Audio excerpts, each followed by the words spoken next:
We've entitled this episode How to Be Awesome at War, which is something that you're particularly experienced in. You spent 9 years in the military, right? But does this mean that war is a good thing? Well, that's a really good question. War by itself is not awesome. It's tragic. And, you could be forgiven for thinking, if you were to look at, for example, the Second World War, that it's a kind of insanity on a almost global scale at times. And if you think of the sheer loss of life, the life-changing injuries, the traumatic events that people witness change their lives forever, then you kind of think, well, this is some ridiculous human affliction. But on the other hand, it is a human constant, and it is something which drives human civilization. Right. Unfortunately. So we have this very tragic thing called war, which nevertheless, along with conquest, seems to drive human civilization and evolve mankind. So it's been kind of a necessary evil, but it's driven us forward. And does that mean that it's right, I suppose? There's absolutely no way of saying that, I think, John, really, because to think about it in pure terms as sort of good or bad is a very, very difficult thing to do. On a personal level, we can say that it's a disaster. But then, if you're not able to do war, if you're not able to do war well, then the history of the world shows that you'll probably be enslaved in some way. Yeah, and are there some nations that develop a war machine faster than others? That's been proved, right? Yeah. Well, you may well ask the question: why is it, for example, just to prove one set of conquests, why is it that the Europeans seem to conquer the rest of the world, and not the other way around? Right. Why did Cortez go and conquer South America? Why didn't the South Americans, the Aztecs, the Incas, why didn't they travel over the other way across the Atlantic and then invade Spain? Okay. Why is it that happened? And my understanding of this was revolutionised by reading Guns, Germs and Steel by Jared Diamond. Guns, Germs and Steel. Guns, Germs and Steel Okay. by Jared Diamond. Because there was a prevailing thought at the time of the British Empire. They saw white people conquering people who weren't white. And so they made a deduction from that, completely incorrectly, that there is something superior about the white race because it coincided with the people that they were conquering. Now, if you're going to make that leap of supposed logic, you've got to forget about a lot of things in history. So you've got to forget about Genghis Khan. You've definitely got to forget about how the Moors conquered Spain, the Moors coming from Africa, and they were in charge of Spain for something like 700, 800 years. So if you are to have a logical consistency to that argument, you've got to forget about those things. You've also got to forget about the fact that within North America, the country that's now called the United States of America, those Native American tribes conquered each other and enslaved each other. And in Africa, even in sub-Saharan Africa, the Bantu people, they conquered the Pygmies, and they also conquered the people that we call the Bushmen. So that constant process is one of conquest. The Japanese are not the indigenous people of Japan. They had to conquer the indigenous people of Japan. Right. The Maori, for example, are not the indigenous people of New Zealand. They came from Polynesia, and they only arrived there in something like the 13th century. Right. So compared to, say, the Anglo-Saxon tribes, the Anglo-Saxons, the Frisians, the Jutes, they came over to the country we now call England in something like the 6th century, 7th century. Right. So those tribes are a lot more indigenous to England than, for example, the Maori are to New Zealand. Right. But we lose some of these details of history.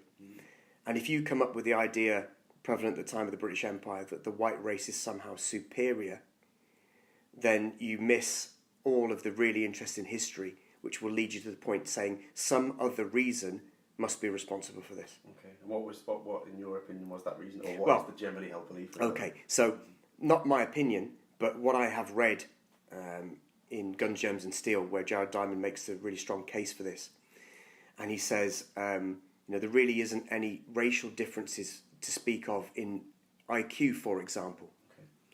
Okay. And if you think about it, it would be strange if there were. But what happens is that if you live in an area where you have a lot of animals that can be domesticated and plants that can be domesticated, that means that you can develop agriculture. That means that you can have people who don't have to hunt for food all of the time in order to survive. So this is the drawback of being a hunter-gatherer society, is that you need to do that all of the time because of the yield of food that it produces. Whereas if you can develop agriculture, then you can start to have professional armies, start to have scribes, for example, and you can develop writing. You can start to develop many, many other things if you have the ability and space to do that, which, is something that they were able to do. I guess like the kind of, the ultimate example of that, where we can understand how a people became very technologically advanced in warfare, is the Spartans. Right.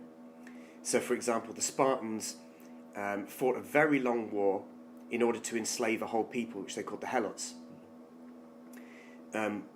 Particularly nasty thing about the Spartans, which people don't often appreciate. That then enabled them to have a professional army, which is quite well reflected, I think, in the Frank Miller written film that Zack Snyder, I think, directed. When he says, Spartans, what is your profession?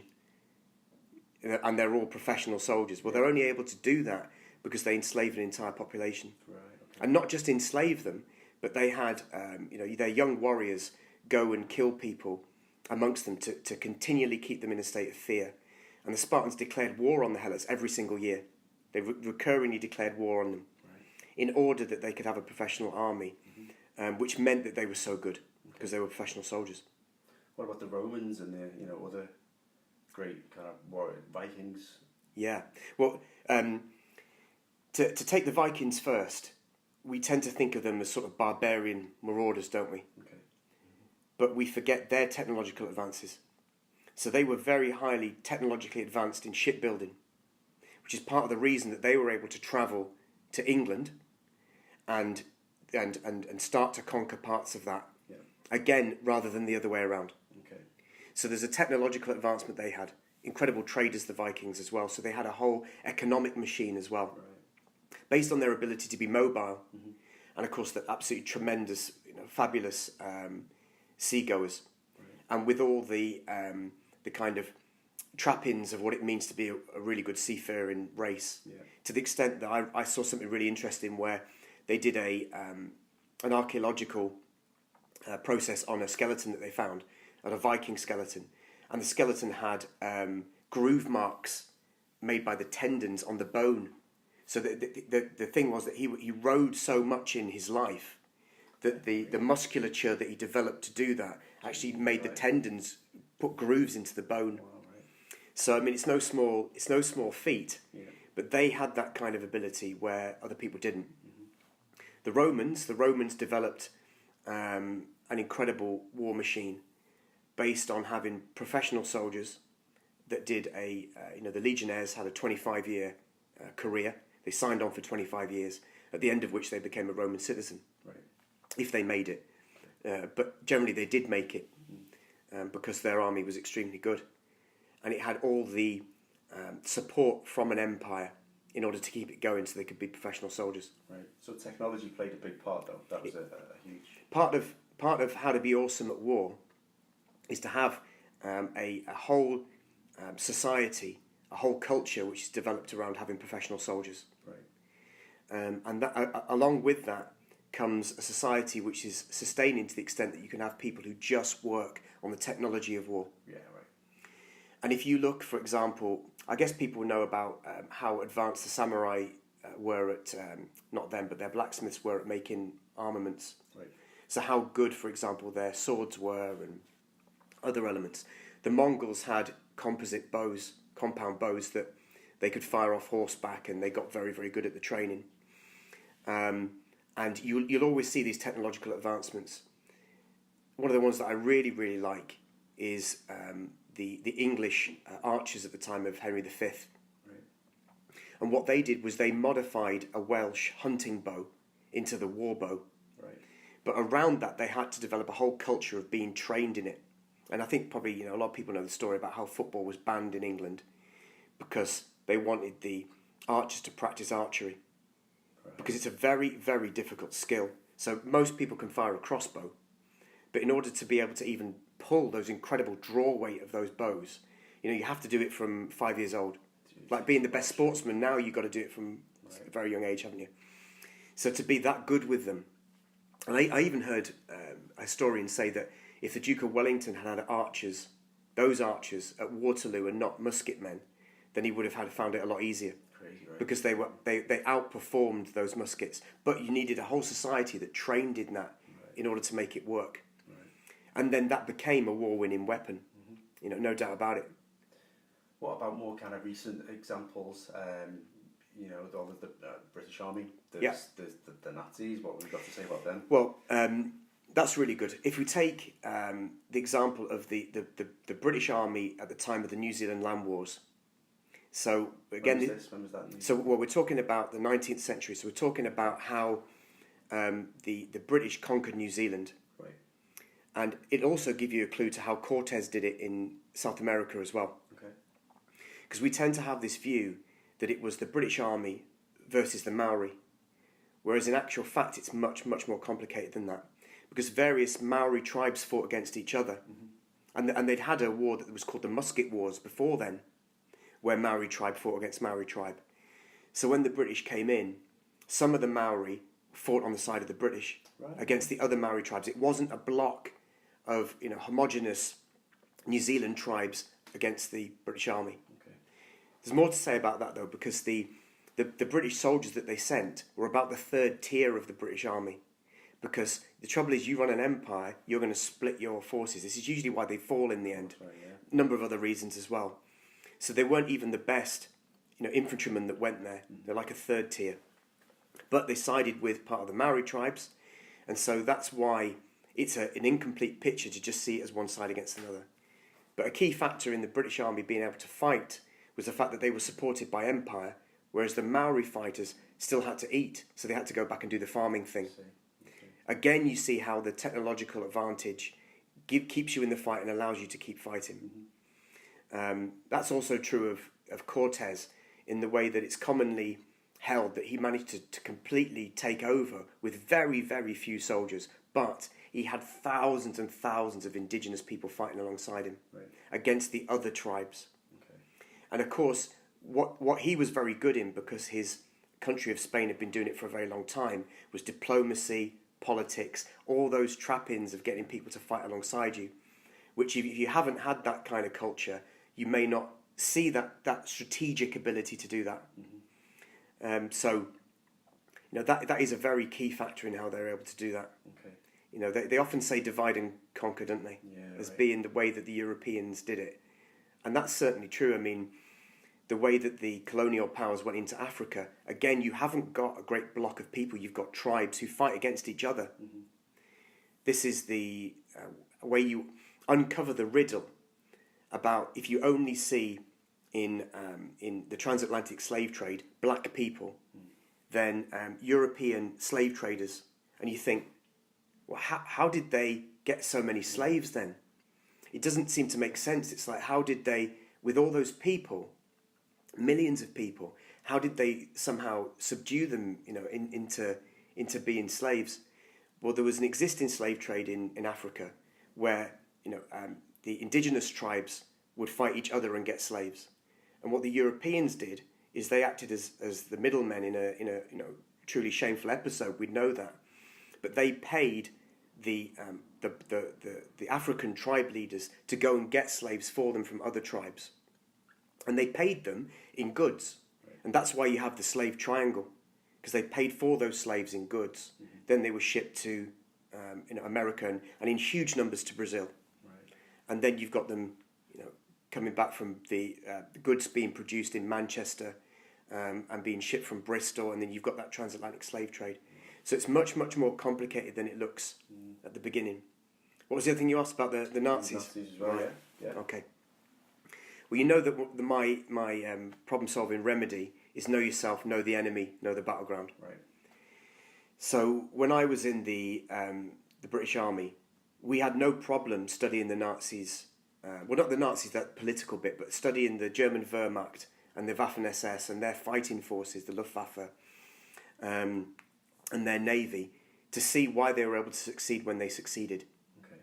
So the Germans at that period, they've become associated with the idea of blitzkrieg or lightning war, where you drive super hard and fast into enemy territory, and that is a combined arms battle. So you have to have everybody singing on the same song sheet, with Stuka dive bombers, the air, the ground, everything coordinated together. That was a real German innovation in the way that they were able to execute it. And what I think, somebody might correct me, but I think nobody had done before is they had all arms groupings on the same radio net, commanded by a battle group commander, or Kampfgruppe as they called it. So he was able to coordinate and work as a mixed arms, whether it's artillery, engineers, they were all under the same command. That means you can move with good command and control really fast. It has weaknesses as well, because you're going to extend your lines of communication when you do that blitzkrieg. It needs a tremendous amount of resource. And if you get away from your logistic train, then obviously problems can occur. But in that initial, hugely successful period that the Germans breezed through so many countries with this, nobody had seen the like of it before. Right. And you need to understand that as part of knowing your enemy. Okay. Because it's possible that your enemy can teach you, and often is your best teacher, because it doesn't care for your feelings. Right. It's not going to tell you what you want to hear. Yeah. So if you can really study what they do well, then you're going to learn a bit more about how to be good at war. What about more recent wars, I suppose, things that you've had a direct experience of in Iraq and Afghanistan? Yeah, I mean, these are really complicated. That's you have to say that it's really complicated. Going back one stage to say something like Vietnam, and if you look at the casualties that the Americans took in Vietnam, something like, I think, 69,000 soldiers. But their enemy, the Viet Cong, took huge casualties. And of course, the Americans fought with the South Vietnamese as well, who took a lot of casualties. But they inflicted huge casualties on the Viet Cong. But the Americans weren't able to sustain the political will to keep losing that amount of troops, whereas the Viet Cong absorbed it. I mean, some people think that they lost nearly 1 million troops. So there's a real inequality in the amount of troops taken, as lives were taken. But it depends on your willingness to keep paying that price, And I don't know if you can turn around and say that they should have done something different, the Americans. I mean, 69,000 troops is a lot of lives, right? I mean, it's a huge amount of lives. So, there we are with that. When it comes on to things like Iraq and Afghanistan, I think there's a general opinion in the public that these things can be won in a simple way, that the objectives are simple, that you just go, it's almost like a football match where a technologically advanced army goes in and just wins and then comes out and that's it. But there's so many factors in that.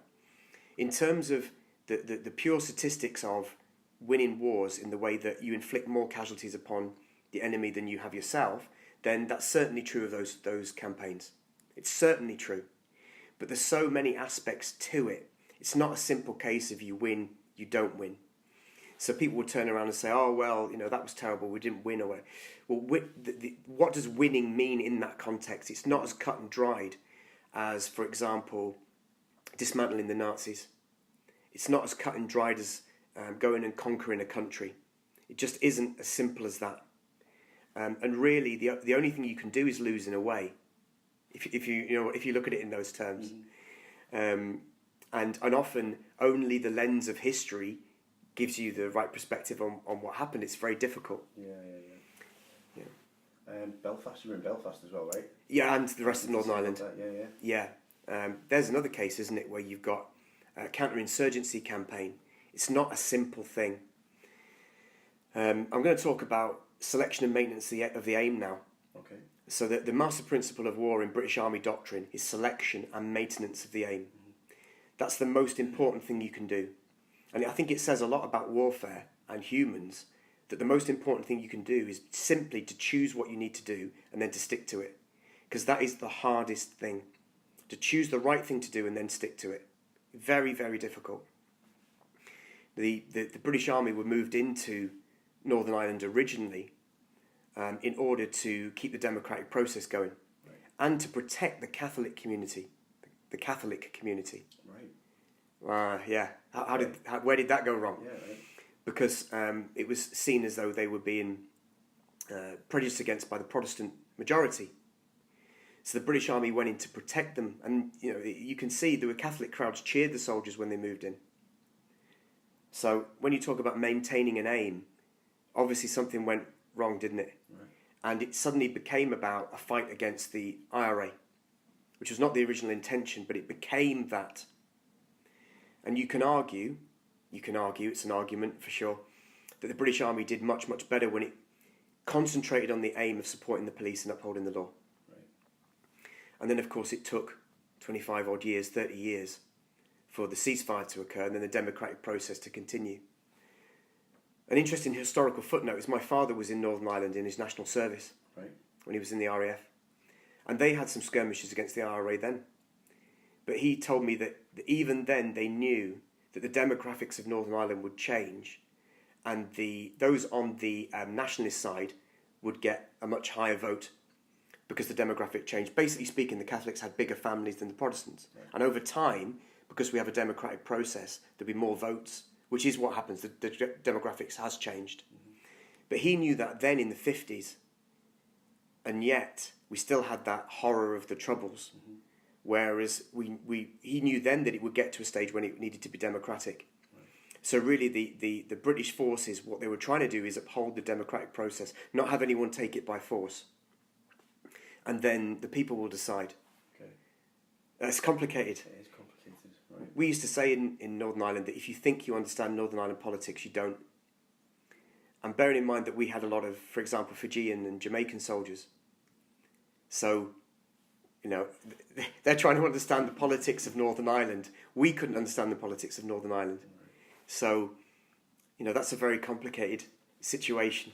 What about individual qualities? What are the kind of the key individual qualities of a soldier, would you say?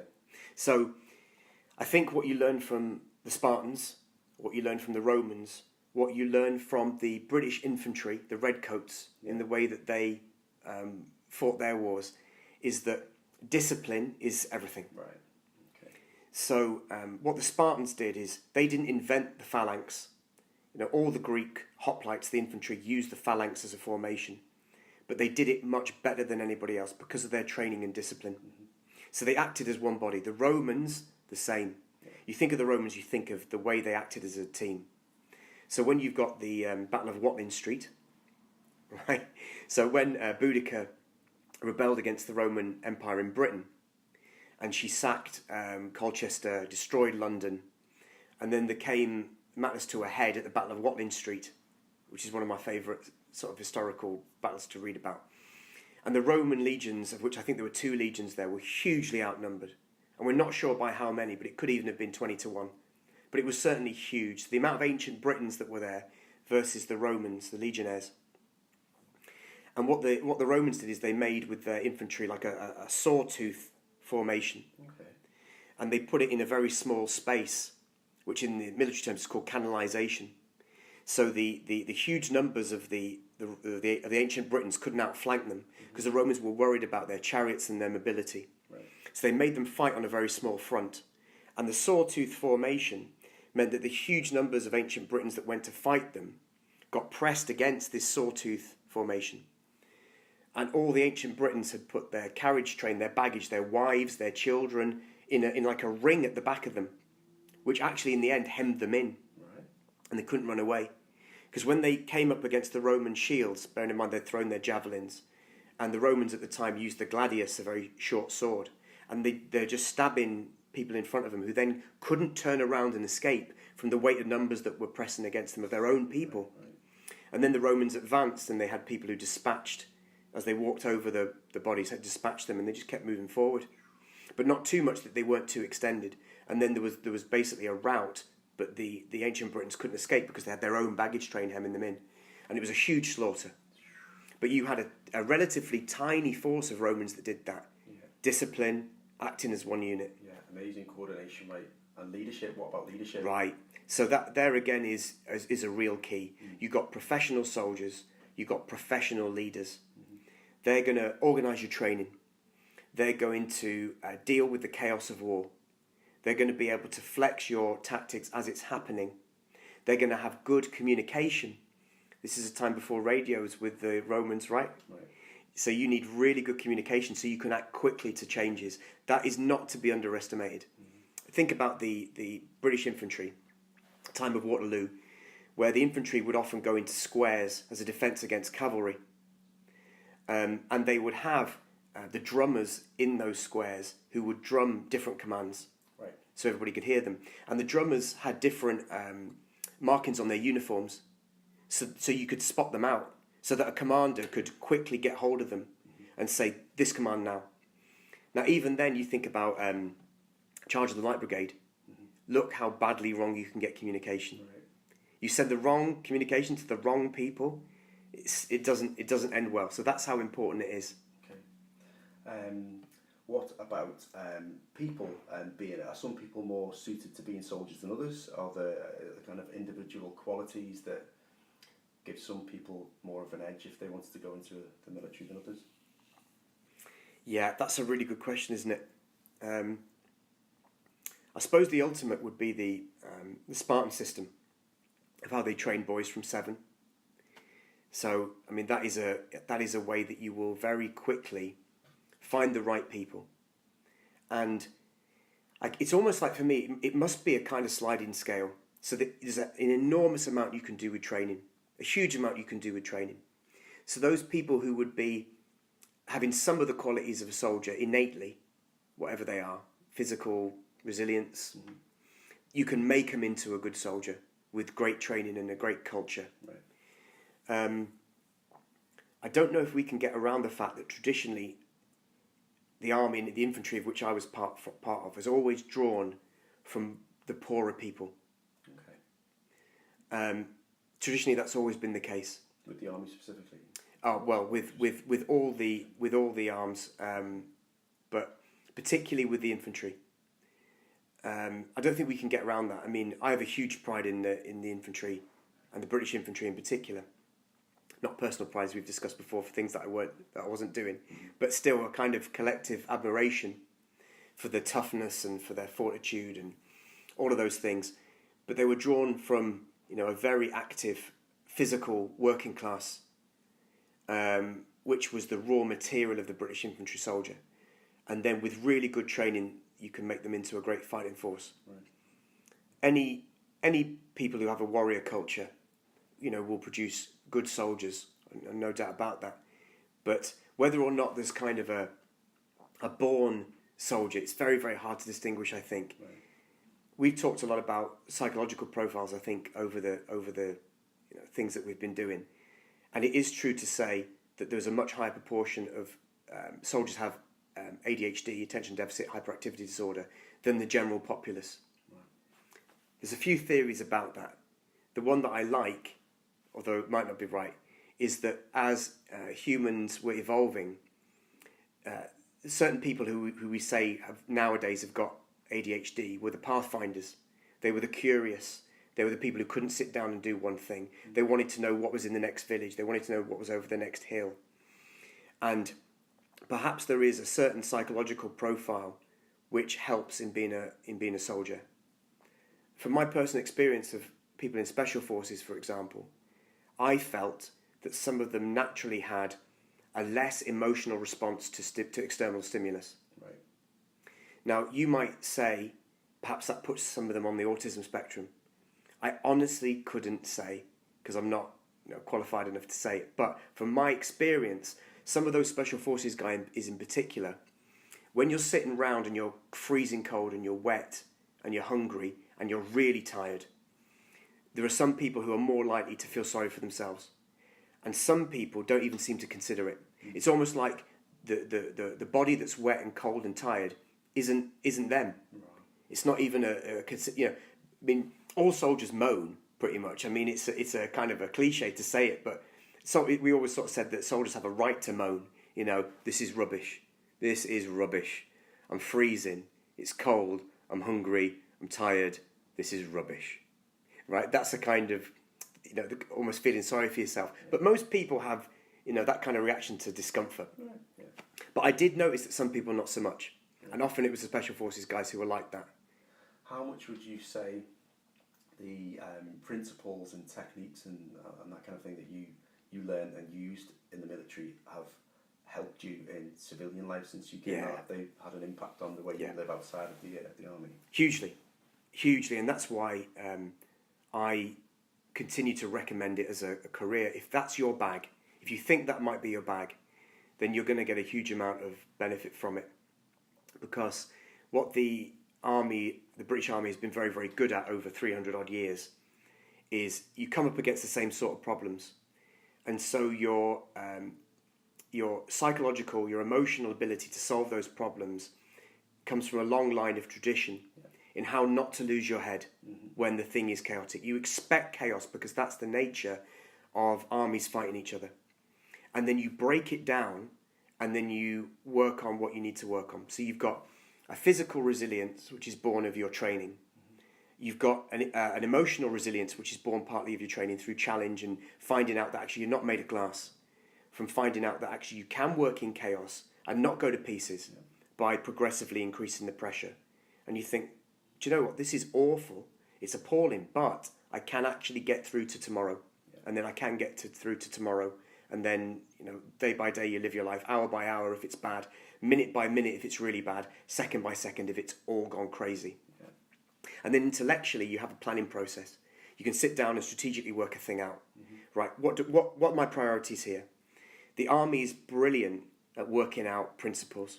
There's principles for everything. The principles of war, which I mentioned, selection and maintenance of the aim is the key one. Then you've got the principles of offensive action. You've got the principles of defensive action. You've got the principles of patrolling. You've got the principles of an ambush. Principles. And when it comes to then breaking down all processes, you've got a little bit of a head start. You know, nothing is really impossible if you've got the time and resources to do it. Otherwise, you'd never, you know, go up that mountain and take Mount Tumbledown. You'd never take Monte Cassino. Right. You'd never be able to do any of these things if you looked at it from the outside. You'd go, it's not possible.